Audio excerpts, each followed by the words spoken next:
esse é o Podban, o podcast dos bancários, das bancárias, dos bancárias, desbancárias. Agora, além dos boletins que vocês já estão ouvindo na nossa programação, a gente está também com o MesaCast. Então, é um formato novo aqui para o nosso Podban. E eu tenho o prazer de apresentar aqui do meu lado Araldo Neto, meu amigo aqui, meu ex-chefe e parceiro Colegas, aqui, né? colega aqui, parceiro nessa mesa, onde a gente vai falar aí de quê, né? De campanha nacional dos bancários. Bom dia, Araldo. Bom dia, boa tarde, boa noite. Eu não sei que horas o pessoal, a audiência vai acompanhar este programa. Eu sou o Araldo Neto, como a Aline me apresentou. Estou do lado da querida colega Aline, de muitos anos trabalhando junto na Verde Perto, atendendo a FETRAF. E estou debutando aqui no Estúdio Hall.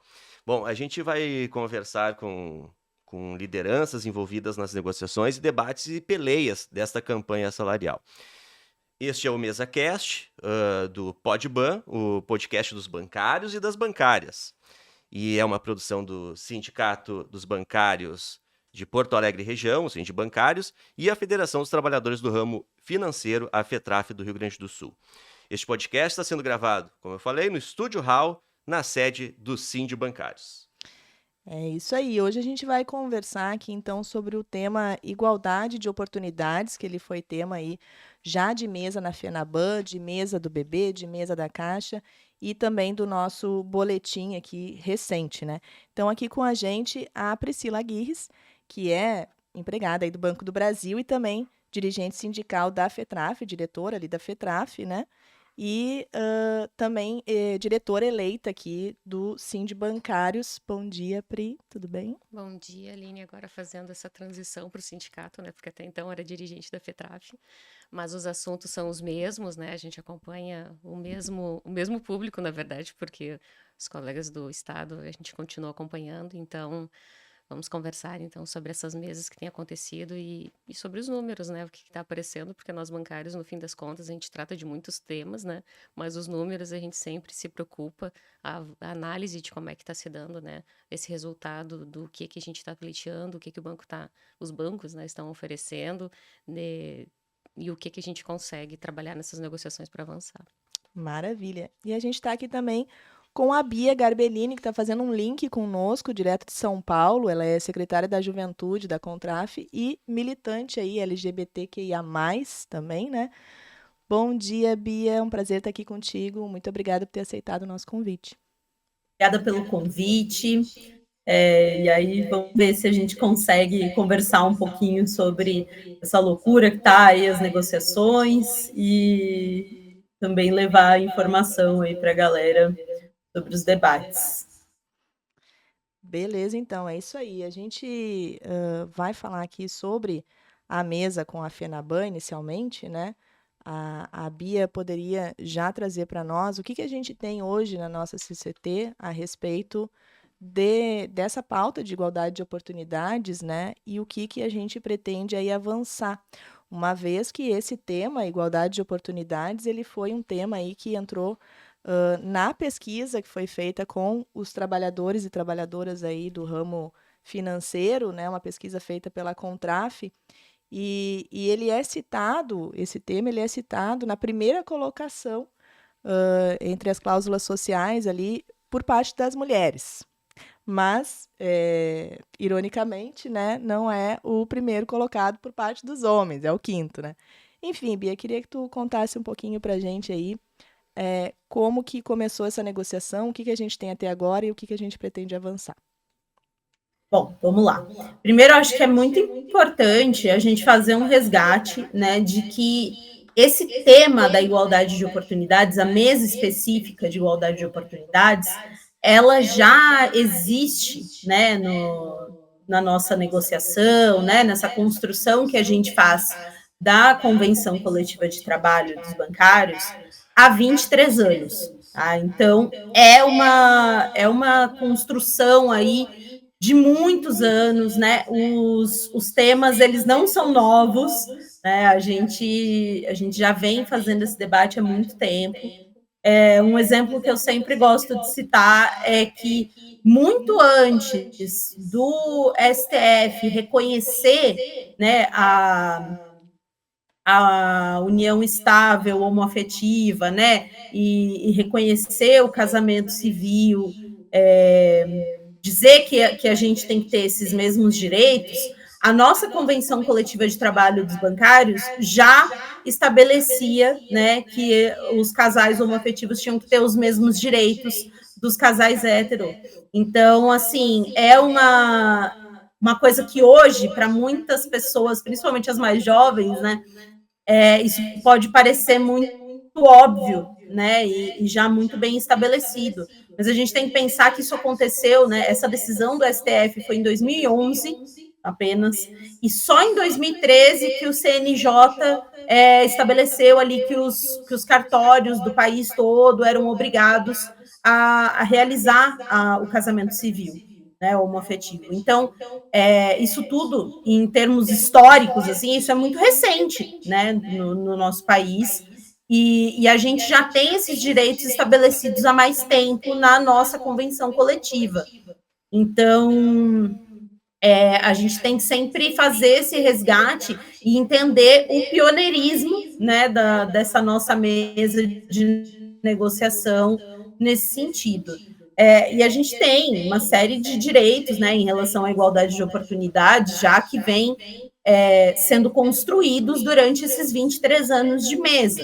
Então, assim, questões específicas das pessoas com deficiência, por exemplo, o auxílio filho com deficiência, né, que é uma coisa para pais e mães, né, de pessoas com deficiência, que a gente já tem na nossa CCT há bastante tempo. Na questão das mulheres, né, a gente já vem há muito tempo combatendo a questão da desigualdade salarial, embora a gente esteja avançando nesse sentido ainda mais lentamente do que a gente gostaria, mas agora a gente tem uma lei de igualdade salarial e a gente tem cobrado, né, dos bancos também o cumprimento da lei e que apresentem os dados de forma clara, né, para mostrar que essa lei está sendo cumprida.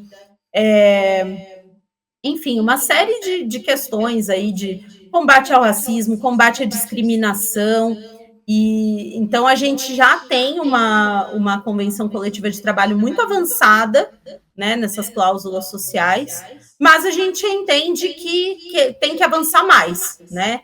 Então a gente levou aí uma série de pautas para a mesa esse ano, em relação às pessoas com deficiência, em relação aos neurodivergentes, que esse sim é um debate um pouco mais novo, né, que está entrando na pauta agora, mas não é porque é novo que é menos importante. Então, imediatamente, a gente construindo esse debate, inclusive entre nós, né, porque é muito importante lembrar que nós que somos dirigentes, nós também somos bancários, né, e também vivemos essas situações, né?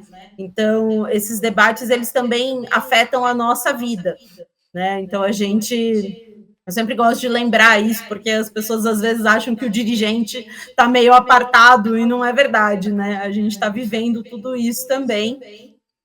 Então, todos esses debates que estão sendo construídos, eles estão indo para a mesa de negociação, né, para a gente tentar avançar nesse sentido.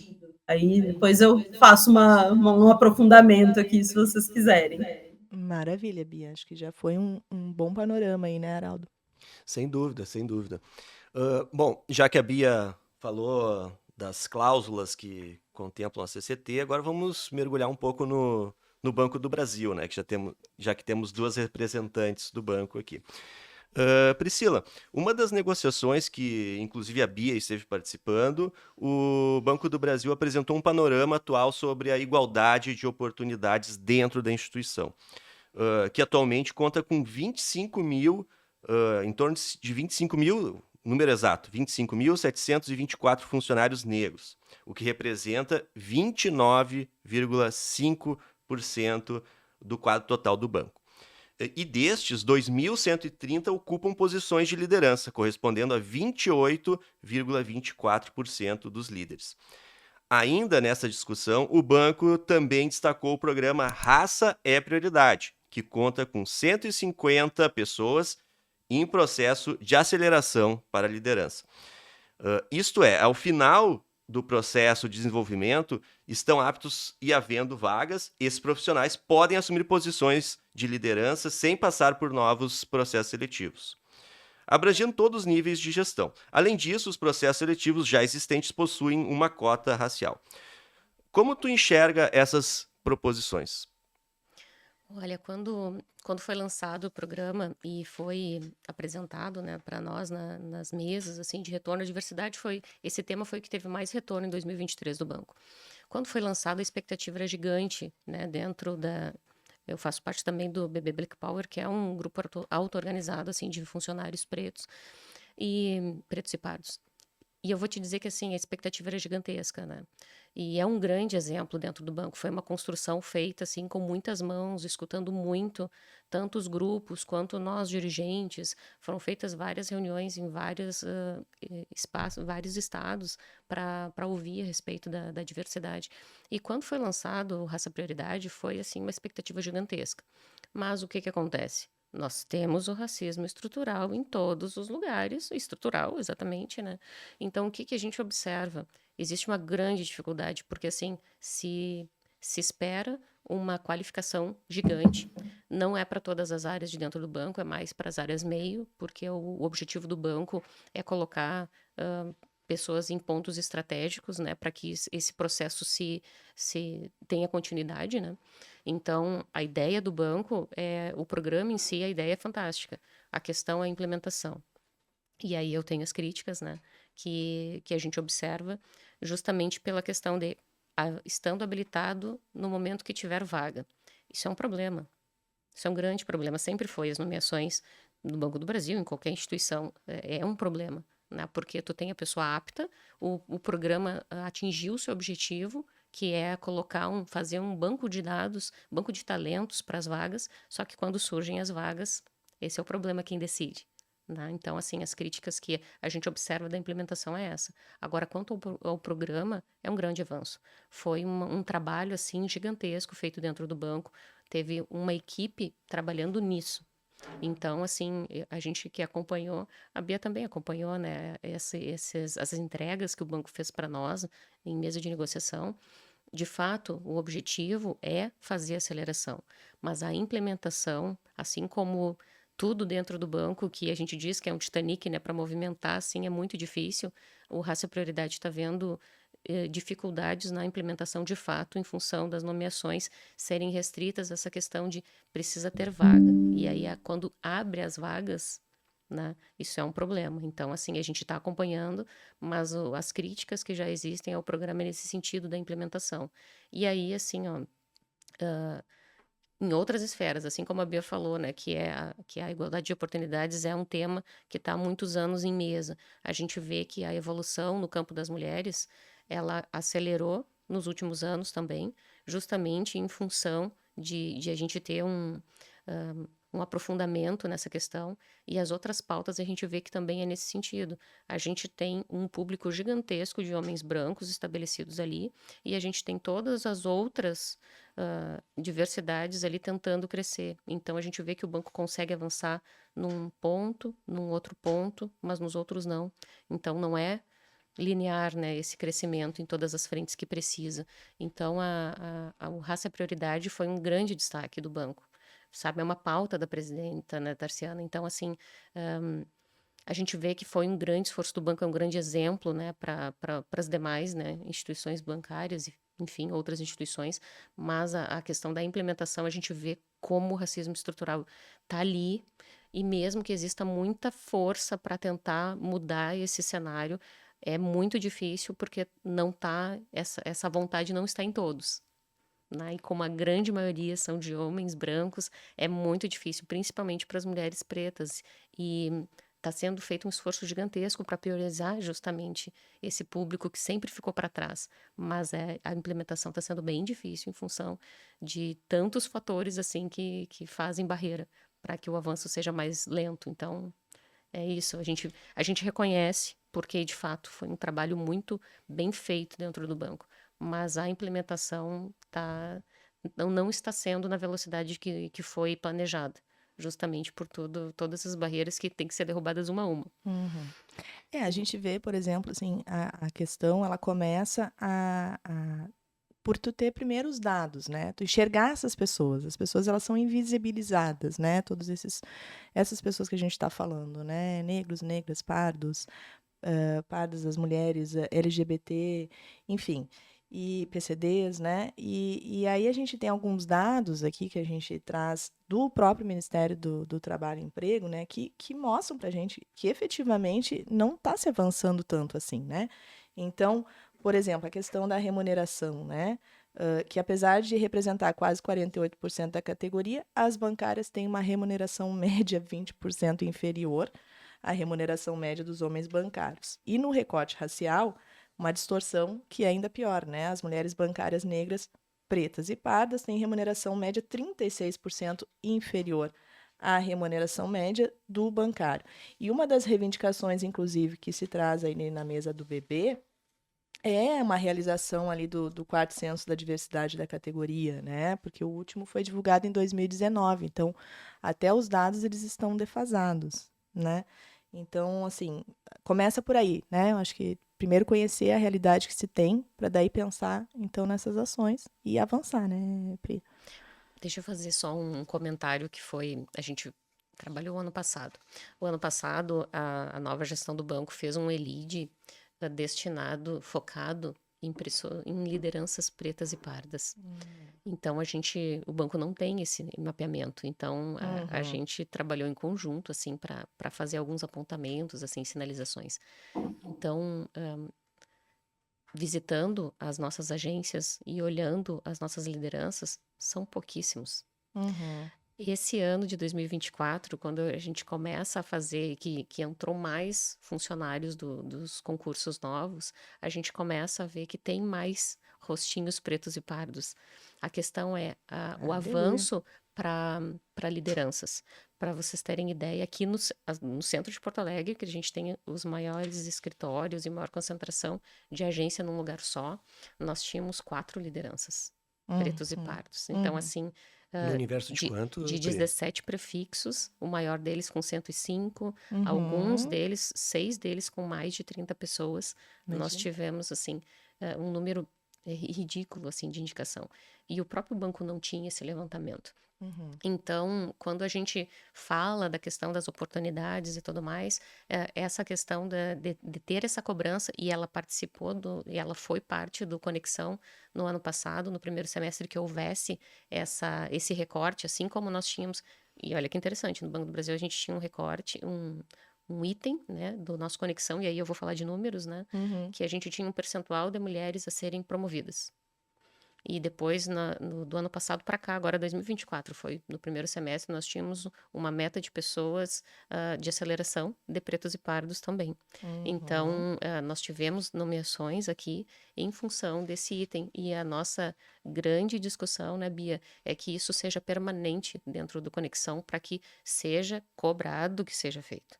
Porque esperar que a orientação como raça prioridade que foi feito, que foi construído e que se tem a expectativa de outras fases, né, de outros ciclos desse programa, ele seja efetivo em função de que exista uma cobrança para que seja feito. E também o BB Black colocou que exista, de fato, uma verificação, porque existiu muitos casos de pessoas que não eram consideradas pardas e que foram... se registraram como pardas no sistema do banco para poder estar dentro desse público. Então, assim, de identificação mesmo, para que isso não aconteça, porque a gente teve um grupo ali que foi nomeado e que não pode se dizer que de fato sofreu preconceito e tudo mais. Eu estava falando, né, história, numa das vezes, né, de questões de família mesmo que a gente traz, e que isso nos traz histórias de preconceito e que nos expõe a sofrer situações de racismo, e que as pessoas que não passaram por isso querem se aproveitar também desses momentos. Então, também são várias discussões no tema de racismo e discriminação e aceleração de carreira para pretos e pardos. Isso é um ponto dentro da mesa de igualdade, de oportunidades. Então, assim, o avanço que se fez nessa pauta a gente justamente reconhece que não foi nas outras. Então, que é preciso que a gente avance de uma forma que todo mundo vá junto, né? Uhum. Porque senão a gente acaba tendo essas questões de que, tá, mas só se fala nisso. E os outros, né? E os outros Sim. temas. Então, assim, como é difícil, porque a gente quer reconhecer que foi feito um grande trabalho, a gente quer estimular que esse trabalho tenha continuidade, mas ao mesmo tempo a gente, como dirigente, né, Bia, a gente precisa levar que tudo bem, ótimo, maravilhoso, agora a gente precisa olhar para os outros também, né? Isso foi em setembro, uma mesa sobre diversidade com o banco que a gente colocou essa situação, essa questão, né? E uma coisa são os dados estatísticos, né? Eu li aqui quase 30% de cargos de liderança para negros no banco. Outra coisa é tu entrar na agência e tu ver de fato a representação, né? Então, esse relato que tu traz assim, das agências assim, também é importante, né? O visual e não só o dado frio estatístico, né? Exato, quando a gente vê os dados, isso também a gente fez essa análise, né? Aonde estão Uhum. essas pessoas, né? Estão lá na sede, Uhum. dentro, escondidos, que não estão visíveis, isso também é um marcador importante da gente identificar. Onde estão essas lideranças, né? Com certeza. E tem esse guarda-chuva todo, como tu falaste, né? Que a pauta de oportunidades, de igualdade de oportunidades, ou a pauta da diversidade, ela é um guarda-chuva muito grande, porque é isso, tu tem a pauta das mulheres, tu tem a pauta LGBT e tu tem a pauta dos PCDs e dos negros e pardos. Eu não sei se a Bia caiu aí, gente. Vocês sabem me dizer? Sabe me dizer, Diego? Acho que a Bia, acho que a gente perdeu a conexão com a Bia, então a gente vai seguindo aqui com a Priscila e depois, quando a gente restabelecer, a gente retoma ali com a Bia, né? Porque a gente teve também, então, dentro dessa extensa pauta de diversidade, algumas questões trazidas pelas mulheres que a gente comentava antes até do programa, que nem são questões só das mulheres, deveriam ser questões dos homens também. Por exemplo, a questão da licença parental, né? Que é uma coisa que se traz um pouco essa questão da ampliação da licença paternidade na mesa com a FENABAN, mas no bebê a gente já avança um pouco mais aí para essa licença parental. Então, queria que tu explicasse um pouquinho para a gente o que significa, o que está sendo pedido exatamente na mesa. A gente parte do ponto de vista daquele que precisa desenvolver o contato com aquela criança. Então, a gente não fica só no caso da mãe que precisa da ajuda do pai, né? E aí o ajuda já incomoda, né? Porque deveria ser divisão de cuidados e tudo mais, mas como... E aí eu vou fazer, vamos em camadas, né? Então, num primeiro momento, tu pensa na licença maternidade e paternidade como cuidado com aquele bebezinho, cuidado com a mãe nos primeiros dias. Mas a gente pensa também assim, quando são duas mães, quando são dois pais, no desenvolvimento da relação com aquela criança e dos cuidados com aquela criança. E aí a gente traz a questão amplia um pouquinho a parentalidade para absorver todos os casos que podem estar ali. Porque esse momento, e aí tanto de nascimento quanto de adoção, é um momento que é preciso estabelecer esse vínculo e ter esse cuidado com essas pessoas, tanto o pai, mãe, o filho, né? Então, assim, quando a gente trata dessa pauta do ampliar a licença para parental, é justamente para ampliar esse guarda-chuva, né? Porque o que a gente tem hoje, dentro do bebê, né, que é a extensão dos 4 meses para 6 para a mãe, e para o pai a extensão para até 20 dias. Que na prática é muito pouco, né? Para quem precisa, no caso da mãe, de cuidados para o bebê, para o pai desenvolver esse momento. Então, já se falava num primeiro momento de extensão da licença paternidade. E aí veio uma outra camada de estender isso para parental, né? Para a gente conseguir colocar todos que estão dentro desse momento, assim, tanto de nascimento quanto adoção, de ter esse momento de desenvolvimento e cuidado. E aí a gente para um pouquinho para falar do cuidado dos pais, né, mãe, pai, e da criança mesmo, para que estejam juntos ali desenvolvendo e se ajudando. E aí o se ajudando no sentido de dividir, né, o cuidado, o autocuidado, o cuidado com o outro, porque é aquela coisa, né, nos primeiros dias de vida do bebê, a gente cuida só do bebê, a gente não se cuida como mãe.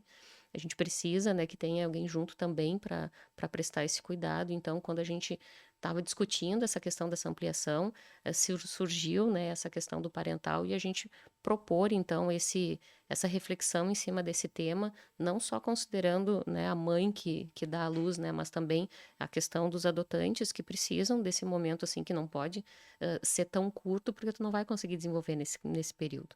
Então, já que nós temos alguns avanços dentro da nossa CCT, e no caso do Banco do Brasil, alguns avanços um pouco mais, que a gente possa começar a falar sobre isso, e aí a gente pleiteia, então, a expansão da licença, tanto para o parental quanto para o tempo, né, de licença, para que a gente possa fazer essa reflexão, porque, como a Bia disse, né, são 23 anos que nós temos essas mesas, a gente observa alguns avanços, com certeza, mas é tudo tão lento que a gente precisa parar um pouco e refletir sobre alguns temas para que a gente possa começar a falar sobre isso, né?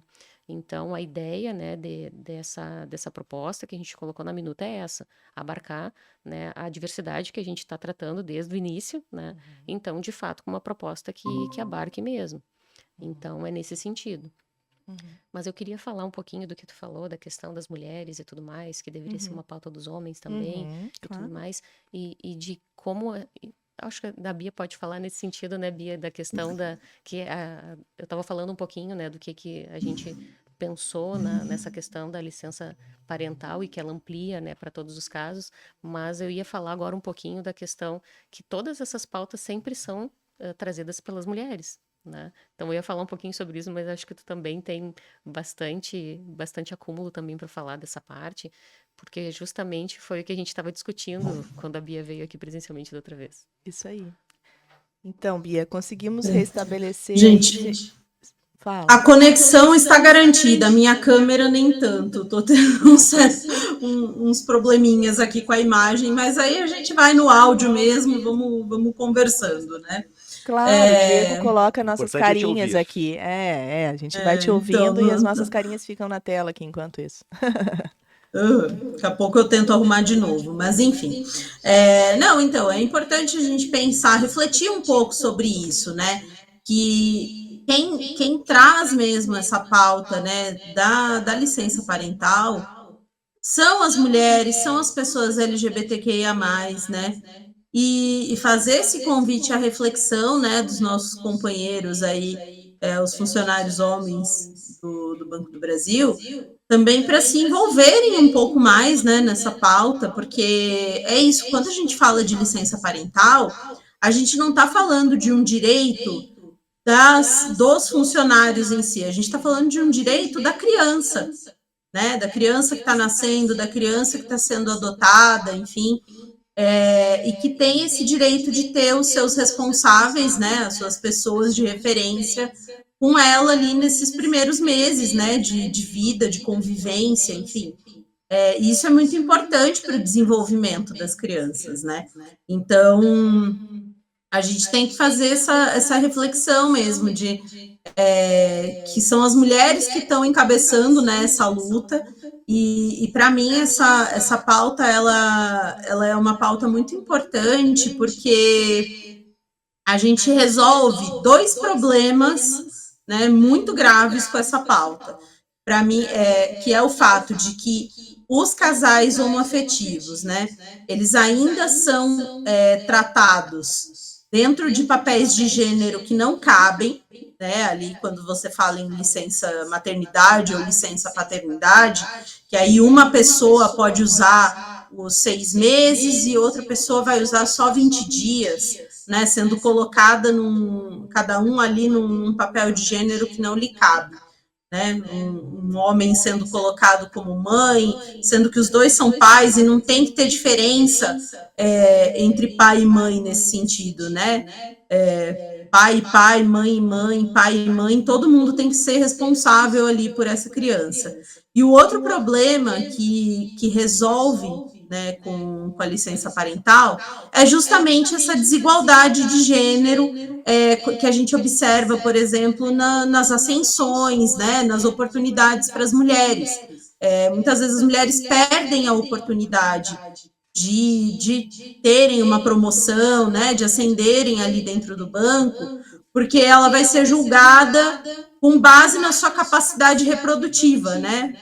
então não, porque ela pode engravidar, então não dá para promover, porque eu não sei se eu vou poder contar com ela, né? Ou se ela estiver grávida, nem pensar, porque eu vou ter que passar 6 meses sem ela. A partir do momento em que a gente tem uma licença parental e qualquer pessoa que vier a ter um filho, seja por qual via de nascimento for, né? Se for adoção, se for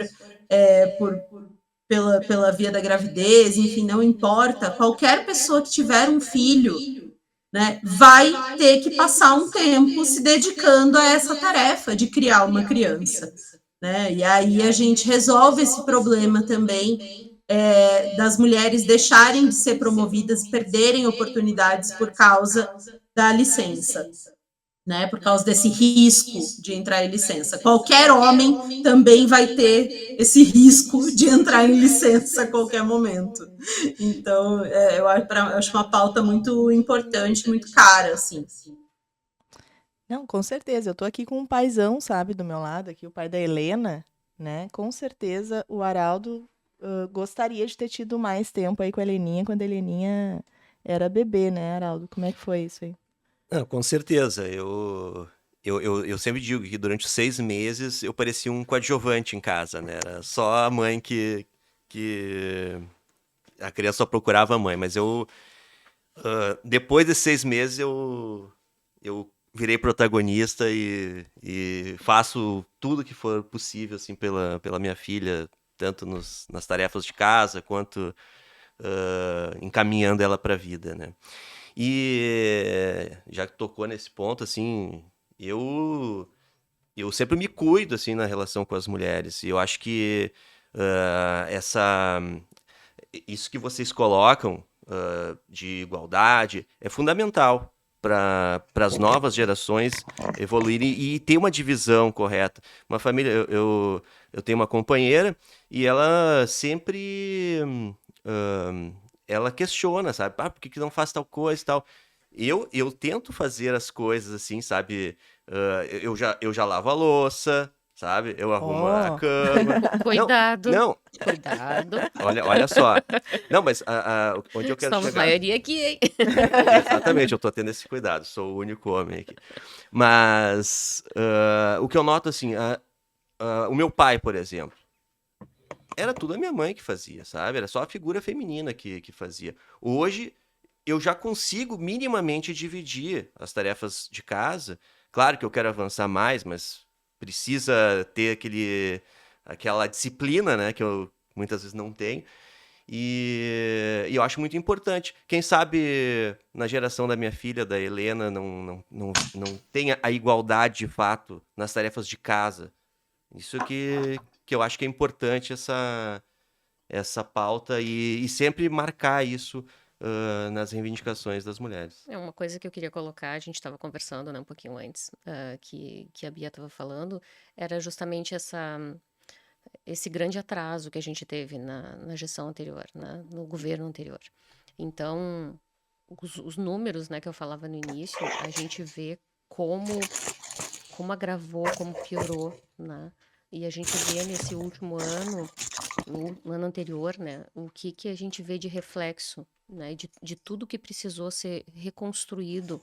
E aí eu falo desde o Ministério da Mulher, né, mesmo dentro da pauta de combate ao racismo, né, que a gente viu como piorou muito.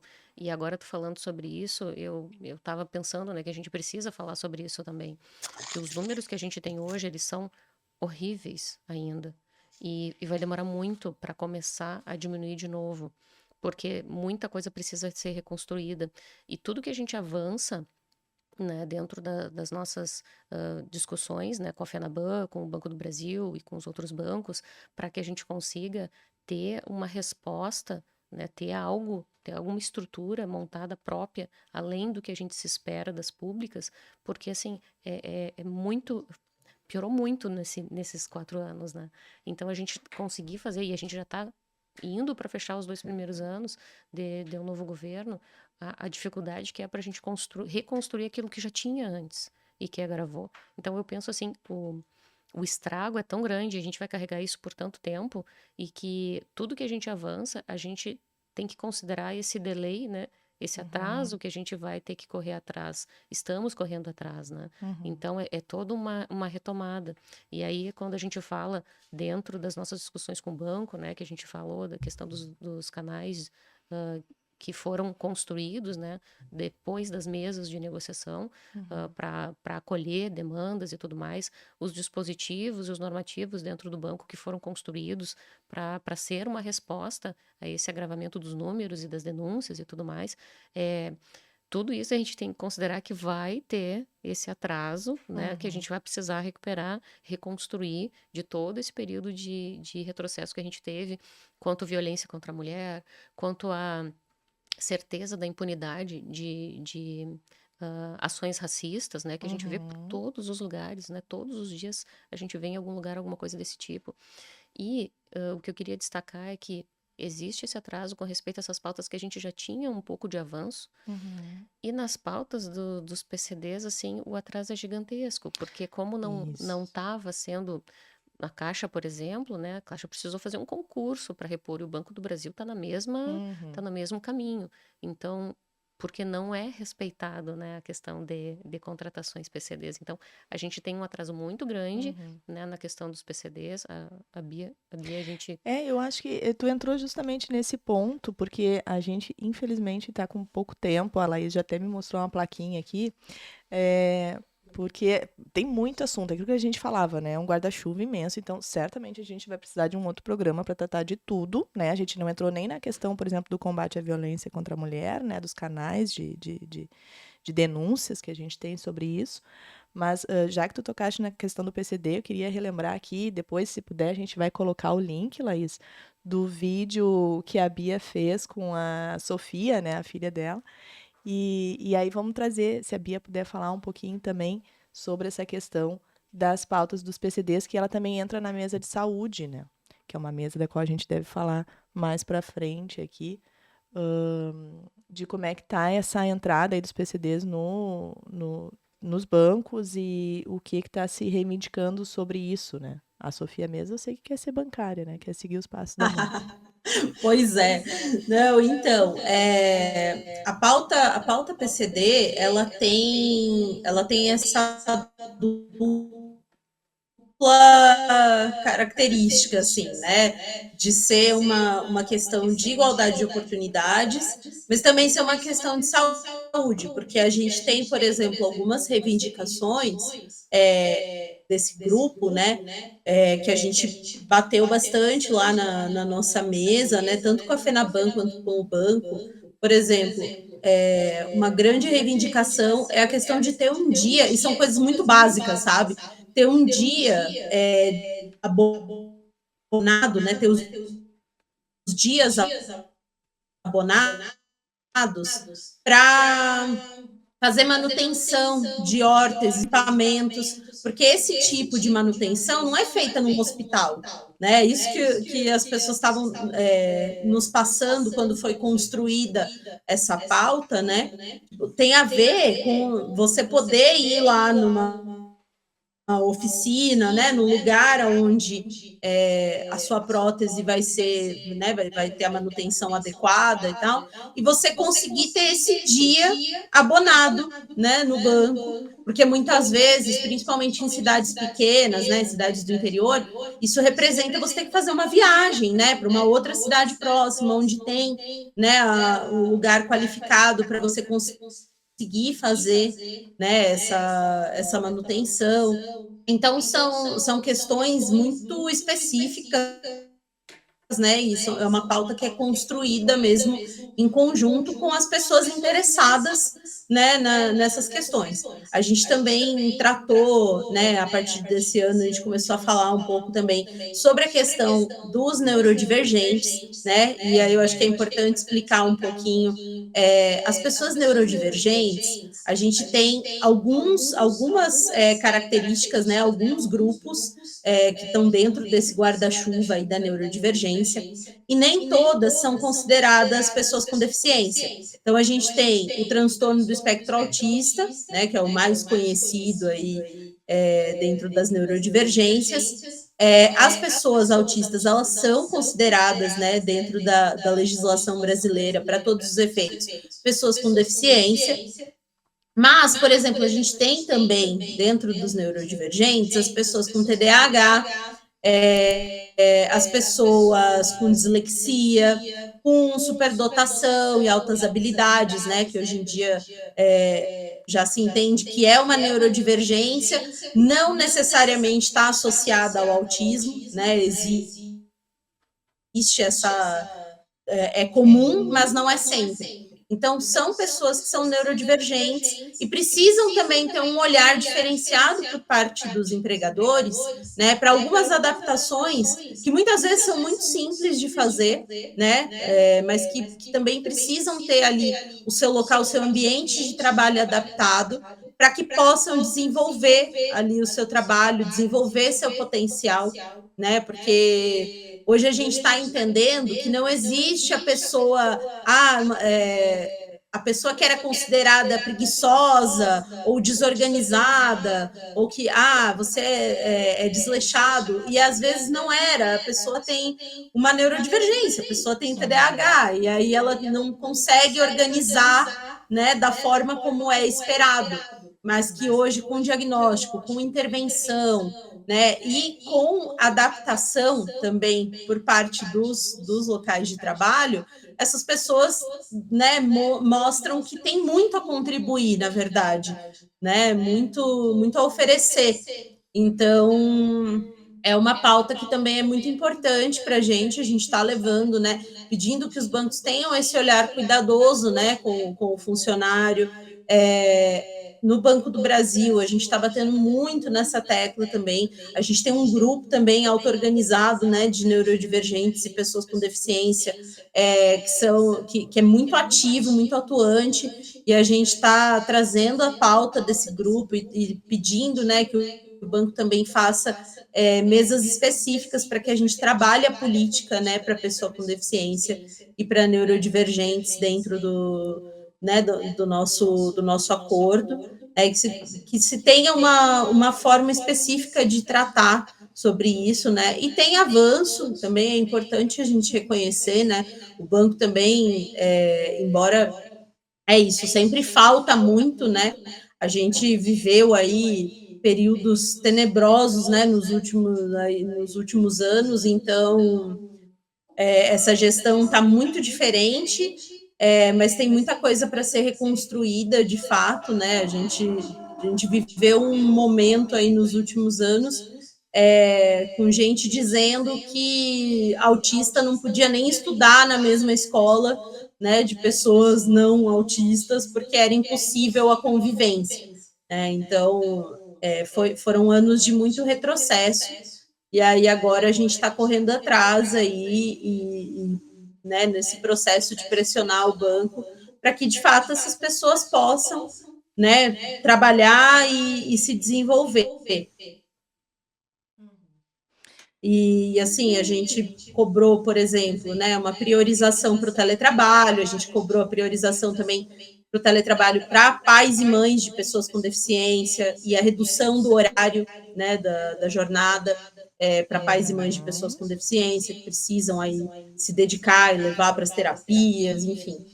Mas é isso, acho que com esses caminhos mostram que a gente não está falando só de remuneração, né? A gente está falando de um papel social também dos sindicatos, de melhorar a vida dos trabalhadores como um todo. É isso, é isso. Infelizmente, a gente está aí com o nosso tempo esgotado, né, Araldo? Teria muito assunto, então a E eu gente vai falo ter que pra marcar uma caramba. próxima.